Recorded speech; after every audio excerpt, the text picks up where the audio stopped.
Israel दुनिया का वाहिद मुल्क है जिसको पाकिस्तान ने अलहदा मुल्क तस्लीम नहीं किया, क्योंकि यहूदियों ने बेगुनाह मुसलमान फलस्तीनियों पर हमला करके अमेरिका, यूरोप और बरतानिया की मदद से फलस्तीन के अंदर कुछ रकबे पर कब्जा करके इसराइल बनाया था।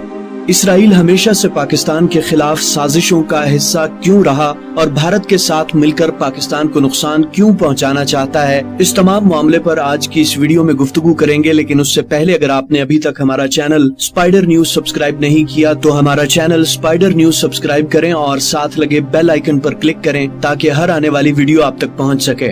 इसराइल पूरी उम्मत मुस्लिमा का दुश्मन तो है ही, लेकिन अपने से कई मील दूर वाक़े एक ऐसी रियासत जो इस्लाम के नाम पर कायम हुई यानी पाकिस्तान के खिलाफ शदीद बुग़्ज़ और तासुब से भरी हुई है। यही वजह है कि इसराइल ने हमेशा भारत के साथ मिलकर पाकिस्तान को नुकसान पहुंचाने और पाकिस्तान की रियासत को तबाह करने के लिए हर कोशिश आजमाई है। यहाँ तक कि चंद हफ्ते पहले भारत की तरफ से पाकिस्तान की फिजाई हुदूद की खिलाफ वर्जी और जंगी माहौल पैदा करने में भी इसराइल ने अपना भरपूर किरदार अदा किया। लेकिन अल्लाह ताला के करम और पाक फौज की माहिराना सलाहियतों की बदौलत भारत और इसराइल को शदीद नाकामी का सामना करना पड़ा। इसराइल के लोगों ने अब पाकिस्तान के खिलाफ आर्टिकल लिखना शुरू कर दिए हैं। अपने एक आर्टिकल में एक इसराइली मुसन्निफ लिखता है कि अब दुनिया को नॉर्थ कोरिया को भूल जाना चाहिए क्योंकि असल खतरा पाकिस्तान है। एक और यहूदी राइटर डैनियल ने लिखा है कि दुनिया को अब बताना होगा कि पाकिस्तान असल खतरा है और पूरी दुनिया को लड़ाई का रुख पाकिस्तान की तरफ करना होगा। इन तहरीरों से आप अंदाजा लगा सकते हैं कि किस तरह से इसराइली थिंक टैंक दुनिया में पाकिस्तान का तशख़्ख़ुस खराब करने और पाकिस्तान को जंग का मैदान बनाने के लिए मेहनत कर रहे हैं।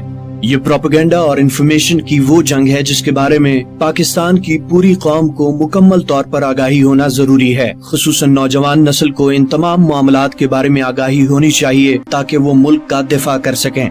इसराइल के पहले वजीर आजम डेविड ने कायद आजम को एक टेलीग्राम भेजा था कि हम आपसे सिफारती ताल्लुकात कायम करना चाहते हैं। इस खत के जवाब में कायद आजम ने जवाब दिया था कि इसराइल यूरोप की नाजायज औलाद है। हर मुसलमान मर्द और औरत फलस्तीन में यहूदियों के इस कब्जे के खिलाफ लड़ेंगे। और मजीद कहा कि आज अगर अमेरिका और यूरोप इसराइल से अपना हाथ हटा दे तो मैं देखता हूँ कि किस तरह इसराइल फलस्तीन में अपना वजूद बरकरार रखता है। इसके बाद डेविड ने अपनी आने वाली नस्लों को पैगाम दिया कि इसराइल को पाकिस्तान के अलावा और किसी भी मुल्क से कोई खतरा नहीं। इसराइल की इस वक्त पाकिस्तान के अंदरूनी और बैरूनी मामलात पर गहरी नजर है। इसराइल की चौथी वजीर आजम गोल्डा मोबोविच ने एक मौके पर कहा था कि मैंने मुसलमानों के नबी हजरत मोहम्मद सल्लल्लाहु अलैहि वसल्लम से ये चीज सीखी है कि अपना दिफा कैसे मजबूत करना है। ये खातून बतौर वजीर आजम पूरी जिंदगी 2 कमरों के घर में रहती रही। इसके घर पर कोई सिक्योरिटी गार्ड नहीं होता था। इसराइल ने अपने मज़मूम मकासद के हुसूल के लिए भारत के साथ मिलकर पाकिस्तान के खिलाफ बहुत से मंसूबे बनाए हैं। पहले इन्होंने बलूचिस्तान और कराची को अलहदा करने की कोशिश की और अब ये ओमान से अच्छे ताल्लुकात कायम करने की कोशिश कर रहे हैं ताकि ओमान में दाखिल होकर गवादर पर गहरी नजर रख सकें। इसराइल की नई नस्ल को आज भी ये पढ़ाया जाता है कि उनकी दुश्मनी अरबों और पाकिस्तान के साथ है। कुछ दिन पहले ही इसराइल और भारत ने मिलकर पाकिस्तान पर मिसाइल हमला करने की कोशिश की थी। इसराइल इससे पहले भी भारत के साथ मिलकर पाकिस्तान को नुकसान पहुंचाने की कोशिश करता रहा है। इसराइल का ये मंसूबा है कि पूरी दुनिया के मुसलमानों को किसी न किसी तरीके से मुकम्मल तौर पर अपने ज़ेरे असर कर लिया जाए और फिर अपनी मर्जी से इनकी जमीनों और इनके वसाइल पर कब्जा किया जा सके। लेकिन इस्लाम का किला समझे जाने वाला ये मुल्क पाकिस्तान इसराइल के इन मज़मूम मंसूबों के सामने आहनी दीवार बनकर खड़ा है। इसराइल की कुल आबादी तकरीबन 85 लाख अफराद पर मुश्तमिल है, लेकिन आज भी पूरी दुनिया से यहूदियों को इसराइल में इकट्ठा किया जा रहा है ताकि इसराइल अपने इस गासिबाना मंसूबे को मजीद तौसी दे सके। इसराइल में मुल्क के हर मर्द को 3 साल तक आर्मी की ट्रेनिंग दी जाती है और हर औरत को ये ट्रेनिंग 2 साल तक के लिए दी जाती है ताकि पूरे मुल्क को हर वक्त जंगी सूरत हाल के लिए तैयार रखा जा सके।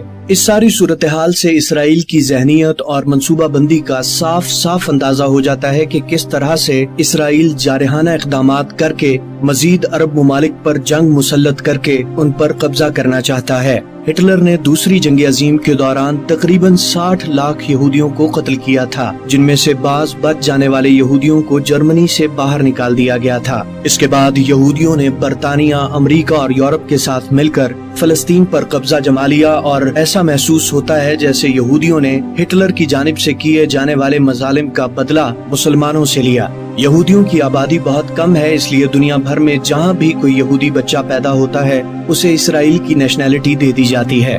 उम्मीद है कि आपको हमारी आज की ये वीडियो पसंद आई होगी। मजीद अहम वीडियोस के लिए हमारा चैनल स्पाइडर न्यूज सब्सक्राइब करना ना भूलें।